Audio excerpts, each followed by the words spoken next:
get started, I just want to honor my Lord and Savior Jesus for another, for giving this amazing opportunity, right? And today, I'm just going to talk to you guys a little bit from my heart. Is that okay, guys? Can I talk from my heart? And I don't want you to take any offense, okay? Because I already apologized from the scratch. Everybody's good with that? All right, great, excellent. So like I said earlier, today I just wanted to talk to you guys about our opportunity here in Primerica, why it's different. My job here is not to make you feel bad if you have a traditional 9 to 5.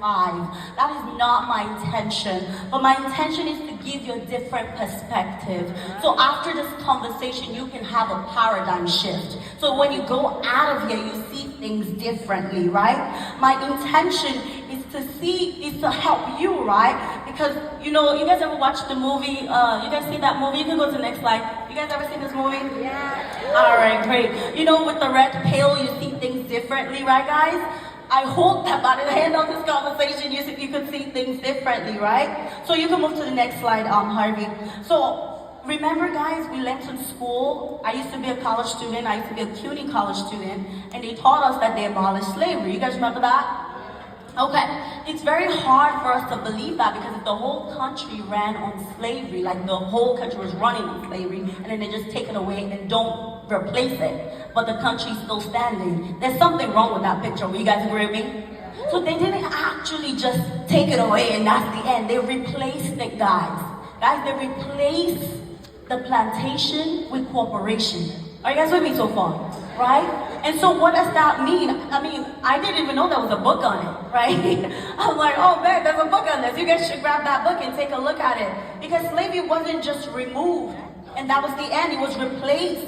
You can't tell me that the whole country was running on a system and now the country is still running, but they didn't replace it with something else, right, guys? So the problem is the W-2 bi-weekly check is the bribe they pay people to forget their goals and dreams, right? Yes, that's exactly what's happening. And so my conversation here is to help you wake up and see that this is what's going on, and it's time to pave and forge a new path for yourself, right? We can go to the next slide, right? All right, so here's what's going on. I'm gonna show you the real matrix. Let's go to the next one. Let's go to the next one, let's see. Actually, the one before that. Before that, sorry guys. Before this. Yes, right here. This is the matrix. Are you guys with me so far? Yes. Most of you guys should recognize this. Yes. On the left side, we got the employees, right? And then we have the self-employed. That's the left side of the quadrant. You guys remember this from the op meeting? Yes. If this is your first day today, it's okay. I'm going to explain it to you. 95% of the American population are on the left side. 95%. That's majority of the American population. Are you guys with me so far? And only 5% is on the right side of the quadrant, being business owners and investors. You guys see something wrong with that picture so far? 95%. But now let's talk about America's wealth. You see the 95% on the left? They only have 5% of America's wealth to share amongst each other. Just 5%. Are you guys with me so far?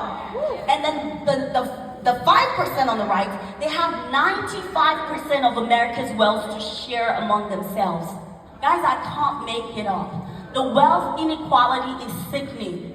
But you know what we do? We spend our entire 40 years from age 25 to 65 spinning our wheels on the left-hand side, trying to go somewhere else again on the left, instead of making the intentional transition to the right. Are you guys with me so far? So that's what I want to talk to you guys about. If you're at a traditional job, my job here is not to make you feel bad. My job here is to let you know that is not your promised land. God is calling you to freedom, right? We gotta go north, right? Remember, like Harriet Tubman, we gotta go somewhere else. And what I also wanted to share with you is not always gonna be easy. Right? It's not gonna be easy, but it's gonna be worth it. I remember, guys, when I was in college, I was 20 years old when I got recruited. I wanted to recruit all the college students. I wanted to recruit everybody. If you looked at me too much and you were sitting too close to me in class, I'm gonna talk to you. And if you're not close enough, I was gonna come close to you. Because it was a movement. It is a movement, guys. I don't know if you guys remember, I told Renee Salvador the story at the last year when we were at Dream Life Weekend. This is somebody I went to school with. Right? African accent, answering a question. And I was like, oh my God, my brother, I have to tell him. I have to tell him that we're going to freedom and we're going north, right? And there's an opportunity that is changing people's lives. And guess what? When I met this guy, he wasn't even speaking real English, okay? Somebody say no English. Exactly, right?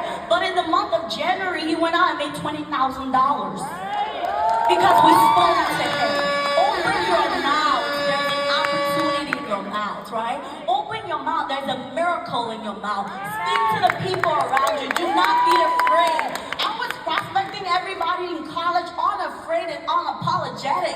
What was the worst they were gonna say? Oh, excuse me, miss, you can't do that. It's okay, I already got like 200 numbers by the time you got to me. You understand what I'm saying? But I'll just say, I'm sorry, I didn't know. But I already got numbers. You understand? I was unapologetic and I was unafraid about it. You can move to the last slide now. Yeah, these guys right here, just seeing the transition. I know your glow up is nice, but when it involves like real money, it's different. Renee did not get on the plane at Ouagadougou to come here and spin his wheel in the rat race, right? He didn't do that. Donna from Georgetown, Guyana, she didn't leave Georgetown to come here and live paycheck to paycheck, right guys? Who else? Fitzgerald Squire. He didn't leave Kingston, Jamaica to come here and make $4.75. That is not the American dream. Are you guys with me? Let me tell you something. Chris Achon from San Fernando, he did not leave San Fernando to come here and wipe you know what. You understand what I'm saying? He did not come here to do that. I didn't leave Lagos, Nigeria to come be a corporate slave. You guys understand what I'm saying? I came here for freedom. And so when we went to the jobs and they say, oh, you gotta come at this time and you can't take lunch break at this time and you do this and you do that, I'm like, y'all gotta be kidding me. You understand? Is this the American dream? But when we got the Primerica opportunity, I'm like, these people, I'm a little smart, so if they can do it, I can do it too. You understand? But look at Sheldon Jean-Baptiste, without a college degree, making over $300,000 in income, right? Can you imagine?